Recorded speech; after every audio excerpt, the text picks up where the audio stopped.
ایک بھائی جو کہ شادی شدہ ہے، جب ان کی اپنی بیوی کے ساتھ لڑائی ہوتی ہے تو اپنی بیوی کو ایک دفعہ بولتے ہیں کہ تمہیں طلاق، پھر راضی ہو جاتے ہیں، دوبارہ بولتے ہیں، پھر طلاق، اس طرح وہ بھائی مختلف اوقات، لعنت ہے جی ایسے بھائی کے اوپر، بیوی گئی اس کی 3 بار تے بول چکے ہیں، بار بار بولیں، کتنی بار بولن گے؟ یہ تو اہل حدیث کے نزدیک بھی طلاق ہو چکی ہے، کیونکہ یہ تینوں الگ الگ مجالس میں ہو چکی ہے۔ تو یہ جو طلاق والا معاملہ ہے نا، انتہائی ناپسندیدہ چیز ہے۔ ابو داؤد میں حدیث ہے اللہ کو حلال چیزوں میں سب سے ناپسندیدہ طلاق ہے۔ کیوں؟ اس لیے کہ یہ پورے کا پورا اسلامی معاشرہ میاں بیوی کے بانڈ کے اوپر چل رہا ہے۔ طلاق کے بعد بچوں کا کیا بنے گا؟ معاشرے کے لیے ناسور ہوں گے۔ یہاں تو ستیلی مائیں بچوں کا مینٹل ماڈل بدل دیتی ہیں، اور جہاں طلاق ہو جائے وہاں آپ کیا ایکسپیکٹ کریں گے کہ کیا ہوگا؟ اس وجہ سے اسلام نے تو اسے ناپسند کیا۔ سب سے بڑی چیز جس پہ طلاق ہو سکتی تھی وہ بے حیائی ہے۔ تو سورہ نساء میں آیا کہ اگر عورت بے حیائی کرے تو اسے اپنے بستر سے الگ کرو، پھر بھی نہ باز آئے تو اسے مارو، لیکن مارنا اتنا نہیں ہے کہ اس کا کوئی حلیہ بگاڑ دینا ہے، چہرے پہ نہیں مارنا، یعنی جس طرح چھوٹے بچے کو ڈانٹ ڈپٹ کی جاتی ہے۔ وہ تو بڑا اچھا موقع تھا کہ اللہ تعالیٰ کہتا کہ ڈائریکٹ طلاق دے دو، ایسی تیسی زنانی دی، تو آخری درجے تک اوائڈ کیا جاتا ہے۔ بخاری مسلم میں حدیث ہے کہ عورت ٹیڑھی پسلی سے پیدا ہوئی ہے، اسے سیدھا کرنے کی کوشش نہ کرو، توڑ بیٹھو گے اس سے نفع حاصل کرو، اور اسے توڑنا، اسے طلاق دینا ہے، توڑ بیٹھو گے۔ نبی علیہ السلام کو اپنی بیویوں سے تکلیف نہیں اٹھانی پڑی، یہ حدیثوں میں تو بہت تفصیل سے آیا ہے، قرآن میں ہی پڑھ لیں سورہ الاحزاب کے اندر پارہ نمبر 21 کا آخری حصہ سارا ہی اس لیول تک کہ اللہ کو یہ آیات نازل کرنی پڑی، اے نبی اپنی بیویوں سے فرماؤ کہ اگر تم دنیا کا مال اور دنیا کی عیش چاہتی ہو تو آؤ میں تمہیں دے کے تو طلاق دے دیتا ہوں، اور اگر تم اللہ، اس کا رسول اور آخرت کا گھر چاہتی ہو تو اسی مفلسی کی حالت میں میرے نبی کے ساتھ فقر کی حالت میں گزارا کرو۔ تو یہ تو عورتوں سے تکلیف تو اٹھانی پڑتی ہے۔ بخاری مسلم میں حدیث ہے، نبی علیہ السلام نے فرمایا کہ عورت کی حالت ایسی ہے کہ پوری زندگی تم اس کے ساتھ حسن سلوک کرو، اور کبھی ایک دفعہ کوئی تکلیف اسے تم سے پہنچ جائے تو یہ کہتی ہے جب سے تیرے عقد میں آئی ہوں نا سکھ کا ایک دن نہیں میں نے دیکھا۔ یہ بخاری مسلم دونوں میں حدیث ہے، اور یقین کریں اس کا تجربہ بارہا ہم خود بھی کر چکے ہیں، اور جب تجربہ ہوتا ہے تو غصہ نہیں آتا، بس نکلتا ہے صدق رسول اللہ صلی اللہ علیہ وآلہ وسلم۔ آپ رسول اللہ کو یاد کیا کریں، حضور کی حدیث یاد کیا کریں، نبی علیہ السلام کو جو تکلیفیں اپنی بیویوں سے پہنچی انہیں یاد کیا کریں، تو آپ کو صبر آ جائے گا کہ میں تو شاہی کوئی نہیں۔ ہاں یہ ہر جگہ فٹ ہوتا ہے، میں تو شاہی، تسی بھی شاہی کوئی نہیں، ٹھیک ہے نا۔ کمپرومائز کریں۔ مسلم شریف میں حدیث ہے شیطان کا تخت پانیوں پہ لگا ہوا ہے، شام کے وقت سارے چیلے آ کے اسے رپورٹ کرتے ہیں، آج فلاں گناہ کرایا، فلاں سے چوری کروا دی، فلاں سے فلاں کام کروایا، خوش نہیں ہوتا۔ ایک چیلا آگے کہتا ہے آج میں نے میاں بیوی کے درمیان جدائی کروا دی ہے، تو شیطان اسے گلے لگا کے ملتا ہے اور کہتا ہے تو نے اصل کام کیا ہے۔ جس نبی کی یہ تعلیمات ہوں اس کے ماننے والے روٹی صحیح نہ پکنے پر، سالن میں نمک کم ہونے کے اوپر غصہ کھا کے طلاق دیں، تو لعنت ہے پھر ایسے لوگوں کے اوپر جو اپنے نبی کی تعلیمات کو پش دکھائے بیٹھے ہوئے۔ یہ تو نبی علیہ السلام نے باقاعدہ تلقین کی، بخاری مسلم میں حدیث ہے میں اپنے بعد سب سے بڑی آزمائش مردوں کے لیے عورتیں چھوڑ کے جا رہا ہوں۔ یہ اسپیسیفکلی میاں بیوی کے ریلیشن شپ کے اعتبار سے تھا۔ مسلم شریف میں حدیث ہے کوئی بھی مؤمن اپنی مؤمنہ بیوی کے ساتھ بغض نہ رکھے۔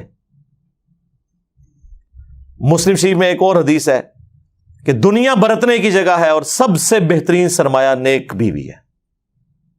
نیک بیوی سے مراد مطلب آپ کیا سمجھ رہے ہیں کہ کوئی آئیڈیل ظاہر ہے، آپ کیا ہیں؟ یہ دیکھیں نا، لوگ اپنے آپ کو دیکھتے نہیں ہیں، اور وہ لوگ جو لڑکیوں کے کالجز کے باہر اسلامی بہنوں کی خدمت کے لیے کھڑے ہوتے ہیں، ان سے بھی آپ ذرا پوچھیں نا کہ یہ جو عورت ہے اس سے تو شادی کرے گا جس کے پیچھے باہر ہو گئے گا، لعنت بھیجو، ایسا نہیں جنانی منو چاہیے ہے۔ بدماش سے بدماش لوگ جی، کیسی ہو جی وہ 5 وقت نمازی ہو جی، وہ نقاب کرتی ہو جی، پردہ کرتی ہو، تو کیا کرنا ہے؟ ہاں جوڑے تے پھر اسمانہ تے بڑے نے، لب جائے گی تیرے نال دی تنوں۔ تو یہ دیکھیں کہ آپ جو حرکتیں کرتے ہیں نا اس کے بعد آپ یہ ایکسپیکٹ نہ کریں کہ آپ کے ساتھ وہ والے معاملات نہیں ہوں گے. آپ جس طرح کے ہیں آپ کے ساتھ ویسا ہوگا. کوئی ایکسیپشن بھی ہو سکتی ہے لیکن اوور آل یہ جو قرآن کا رول ہے نا کہ نیک مردوں کے لیے نیک عورتیں ہیں, بدکار کے لیے یہ رول ہے. ویسے آپ کو بظاہر نظر نہیں آ رہا ہوتا لیکن میں آپ کو بتاؤں یہ جو جوڑے بنے ہوئے ہیں نا اور اتنی کامیاب زندگی گزار رہے ہوتے ہیں ان میں واقعی کوئی کامن چیزیں ایسی ہوتی ہیں کہ جس کی وجہ سے وہ اکٹھے اپنے ساتھ زندگی گزار رہے ہوتے ہیں, برائی میں ہو یا اچائی میں ہو. یہ الگ بات ہے. یہ اللہ نے کوئی حالات و واقعات ایسے بنائے ہوئے ہیں. تو ان معاملات کو خوش اسلوبی کے ساتھ, میں کہتا ہوں جی شادی شدہ مرد کا کام ہی کوئی نہیں کہ اس کی زبان پہ کبھی طلاق کا لفظ بھی آئے. یہ سمجھ لیں طلاق کو آپ ایکویلنٹ کر لیں شرک کے, کہ یہ آپ نے تصور بھی نہیں کبھی کرنا. یار آپ کو کیسے سمجھایا جائے ابو داؤد کی اس حدیث کے اندر کیا درد ہے کہ اللہ کو سب سے ناپسند حلال چیزوں میں طلاق ہے. ابھی کتنی کنٹراڈکٹری سٹیٹمنٹ ہے بظاہر, لیکن میں ایکسپلور کرتا ہوں اسے. سب سے ناپسند طلاق ہے.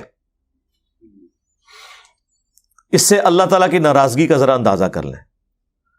اور لیکن ساتھ کا حلال, حلال اس لیے کہا کہ بعض اوقات جینون ضرورت پڑ جاتی ہے. کوئی مرد ایسا ہے جس کے ساتھ کوئی میڈیکل ایشو ایسا ہو گیا ہے اور دھوکے سے شادی کروا دی ہے, اور مرد ہے ہی نہیں تھا, تو ظاہر اب طلاق والا معاملہ ہوگا. کوئی مرد اتنا فنیٹک ہے کہ اپنی عورت کو وہ اذیتیں دیتا ہے, تو اب اسے اپنی جان بخشی کے لیے یا تو جان بچا لے یا اپنا گھر بچا لے, مجبوراً طلاق لینی پڑتی ہے. حلال اسے اس لیے رکھا گیا ایز اے لاسٹ ریزارٹ, بعض اوقات طلاق کی ضرورت پڑ جاتی ہے. ورنہ تو عورتیں غلام ہوتی مردوں کی اگر طلاق دینا جائز نہ ہوتا, یا طلاق لینا یا خلا لینا جائز نہ ہوتا. یہ تو غلام بنا کے رکھتے ہوئے جس کے ہاتھ بھی آ گئی تو آپ جس طرح جانور پالا ہوا ہے زنجیر کے ساتھ وہ اس کی غلامی رہے گی. تو یہ اللہ نے اجازت دی. اس سے مراد یہ نہیں ہے کہ جو ناجائز طلاقیں دی جا رہی ہیں وہ اللہ تعالیٰ نے ان کو حلال قرار دیا ہوا ہے, نہیں. جامعہ ترمذی میں حدیث ہے جس عورت نے بغیر وجہ کے طلاق لی جنت کی خوشبو بھی نہیں پائے گی. اسے وائس ورثہ بھی کر لیں. ہاں یہ نہ سمجھے کہ یہ عورت کے لیے ہے. یہ نہیں ہے کہ قرآن میں جتنے مردوں کے لیے سیکھے آئے ہیں تو عورتیں مبرہ ہیں اس سے. ایک ورسٹ کیس کو ڈسکس کیا جاتا ہے اور باقی چیزیں انڈرسٹوڈ ہوتی ہیں. تو مرد و عورت کا ریلیشن شپ یہ بہت غیر معمولی ہے. جامعہ ترمذی میں حدیث ہے تم نے کوئی بھی محبت کرنے والے دو میاں بیوی سے بڑھ کے نہیں دیکھے ہوں گے. یہ ایک ایسا پاکیزہ رشتہ اللہ تعالیٰ نے رکھ دیا. قرآن میں اللہ نے فرمایا سکون رکھا ہے میاں بیوی میں ایک دوسرے کے لیے. پھر اللہ تعالیٰ نے فرمایا ایک دوسرے کا لباس ہے. یہ جو ڈراموں میں یہ جو مرد عورت آپ کو دکھائے جا رہے ہیں نا, یہ ڈرامے ہی لگائے ہوئے ہیں, ڈرامے میں ہی ہیں اور کیا ہے, ریئل میں تو نہیں. یہ سارا معاملہ اس طریقے سے جو وہ آپ کو جس طرح ایک عجیب و غریب قسم کے جہان میں داخل کر دیتے ہیں. یہ ایک بڑا متبرک رشتہ ہے جس کو اللہ تعالیٰ نے اپنے انبیاء کرام کی سنت ٹھہرایا, اور پوری آئلی زندگی سورۃ البقرہ میں اللہ نے ڈسکس کی ہے کس لیول پہ جا کے, صرف یہ بتانے کے لیے کہ اللہ کے نزدیک یہ کتنی اہمیت کی چیز ہے. اس لیے کامیاب مرد وہ ہیں جو رن مرید ہو. ہاں, اور غصہ آئے تو نہ نکالیں, خود نکل جائیں. یار مولا علی اور سیدہ فاطمہ کی جب لڑائی ہوئی ہے, بخاری مسلم میں آیا ہے, تو حضرت علی گھر سے نکل گئے. یہ ہے تربیت. ظاہر مولا علی کی پرورش نبی الاسلام نے کی تھی. تو جب کبھی بیوی پہ غصہ آئے تو یہ جو کتنے ظالم قسم کے مرد اور ساسیں ہیں وہ عورتوں کو پورا پورا دن گلی میں باہر کھڑا رکھتے ہیں. آج کے زمانے میں بھی ایسے لوگ کر رہے ہیں. جبکہ حضرت علی علیہ السلام کا اختلاف ہوا ہے, یہ چھوڑ دیں غلطی فاطمہ کی تھی یا علی کی, یہ تو سیکنڈری چیز ہے. حضرت علی ڈومیننٹ ہونے کے باوجود شیر خدا, تو ورگا کوئی بزدل مرد نہیں, شیر خدا ہو کے گھر سے باہر نکل گئے. کیوں؟ اس کی وجہ یہی ہے کہ اس رشتے کو آپ نے اسی طریقے سے نبھانا ہے. وہ جو بخاری مسلم میں حدیث ہے, نبی علیہ السلام اپنی بیویوں سے 1 مہینے کے لیے ناراض ہو گئے تھے اور گھر کی چھت پہ شفٹ ہو گئے تھے, ایلا کیا تھا آپ نے, اور پھر آیات نازل ہوئیں.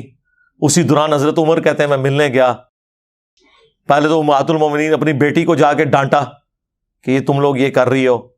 پھر حضور کے پاس آئے اور کہتے ہیں میں نے کوشش کی کہ بھئی حضور کو ہنسانے کی کوشش کروں, اور جب میں چھت پہ چڑھا تو ایک کونے میں چھوٹا سا مشکیزہ لٹکا ہوا ہے, ایک چٹائی پہ حضور لیٹے ہوئے ہیں, اوپر بھی چادر کوئی نہیں, صرف تہمت باندھی ہوئی ہے. آپ اٹھے ہیں, جسم پہ چٹائی کے نشان. حضرت عمر نے رونا شروع کر دیا, یا رسول اللہ کیسروں کس طرح دنیا کے مزے لوٹ رہے ہیں اور آپ اللہ کے پیغمبر ہو کے یہ آپ کی حالت ہے. آپ نے فرمایا لگتا ہے عمر ابھی بھی دنیا کی حقیقت تم پہ نہیں کھلی, کیا تم اس پہ راضی نہیں ہو کہ کیسروں کس طرح دنیا کے مزے لوٹیں اور ہم آخرت کی سعادت. پھر سرکار حضرت عمر کا قبلہ ایسا صحیح ہوا ہے کہ نہ حرام کھایا نہ کھانے دیا کسی کو. اس طرح اسٹرکٹ مینجمنٹ انہوں نے رکھی ہے اپنے دور میں. جس نے یہ سارے منظر خود دیکھے ہوں اور اگر وہ واقعی جینون مومن ہو تو وہ اسی طریقے سے اپنے پیغمبر کو فالو کرے گا. پھر وہ بخاری مسلم کے الفاظ ہیں, کہتے ہیں میں نے اب سوچا میں حضور کو کوئی ایسی بات سناؤں کہ آپ کا موڈ آف ہے تو آپ ہنسیں. تو کہتے ہیں یا رسول اللہ دیکھیں جب ہم مکے میں تھے کس طرح ہماری بیویاں ہماری, یعنی وہ کیا ہم کوئی غلام ہیں, ہاں کس طرح یہ ہماری اوبیڈینٹ ہوتی تھی. جب سے مدینہ شریف ہم آئے ہیں تو یہاں انصار کی عورتوں نے تو اپنے جڑوں کو دبا کے رکھا ہوا ہے. ان کو دیکھ کے ہماری بیویاں بھی دیکھیں کتنی شیر ہو گئی ہیں, اور ہم پہ یہ واقعی جی عرب کے لوگ وہ تو کسی مرد کی بات نہیں سنتے تھے, عورت ان کے سامنے بول جائے چسک جائے. ہوں بھی تسی دیکھ لو عربی نے کس طریقے سے اپنی عورتوں کو رکھا ہوا ہے انہوں نے, وہ ان کے اندر ایک مزاج ہے. یہ کوئی ان کے لیے تعریفی جملے نہیں ہیں, یہ ان کی عادت بتا رہا ہوں. لیکن اسلام نے کیسا انہیں مغلوب کیا کہ وہ اسلام کی وجہ سے پھر بیویوں کی ساری چیزوں کو ٹالریٹ کرتے تھے. تو کہتے ہیں جب میں نے یہ بات کی نا کہ یہ دیکھو ان کو دیکھے دیکھے ہماری عورتیں بھی شیر ہو گئی ہیں, تو حضور علیہ السلام مسکرائے, کہتے ہیں مجھے تھوڑا حوصلہ ہوا. پھر میں نے گپ شپ کرنی شروع کی اور یہ اس طریقے سے پھر خیر آیات بھی نازل ہوئی. 1 مہینے کے بعد نبی علیہ السلام نے جو ہے وہ آفر دی. یہ آیات نازل ہوئی سورہ احزاب کی, حضرت عائشہ حفصہ باقیوں کو, کہ دیکھو اللہ نے مجھے اجازت دے دی ہے, چاہے تو تم میرے عقد میں رہو اسی فقر کی زندگی میں, اور اگر دنیا کا مال چاہتی ہو تو ٹھیک ہے میں تمہیں طلاق دے دیتا ہوں. تو سب نے کہا کہ ہم اللہ, اس کا رسول اور آخرت کا گھر چاہتی ہیں, ہم نبی علیہ السلام کے ساتھ کس طرح گزارا کریں گے. تو یہ نبی علیہ السلام کی جو اپنی آئلی زندگی ہے نا, یہ جب پتہ ہی نہیں ہوگی تو کس طرح عورتیں اوبیڈینٹ ہوں گی اور کس طرح مرد اپنے عورتوں کے ساتھ حسن اخلاق سے پیش آئیں گے. آپ کو تو یہ دکھایا گیا غصہ نکالنا ہے. بہادری یہ ہے کہ آپ اپنا غصہ کنٹرول کریں, اور سب سے بہترین حال یہ ہے کہ جب غصہ آئے گھر سے باہر نکل جائیں, اس جگہ کو چھوڑ دیں. اعوذ باللہ من الشیطان الرجیم پڑھیں جو بخاری مسلم میں آیا. 2 بندے لڑ رہے تھے, آپ نے فرمایا میں ایک جملہ ایسا جانتا ہوں اگر یہ پڑھیں تو ابھی یہ سارا معاملہ ٹھنڈا ہو جائے گا, وہ اعوذ باللہ من الشیطان الرجیم, اور جگہ تو فوراً چھوڑیں جی, سیدھی سی بات ہے. ٹھیک ہے, دروازہ بے شک زور سے مار کے چلے جائیں, ٹھیک بات ہی تسی کرانا ہے, زنانی نو کچھ نہ کہو, ہاں بس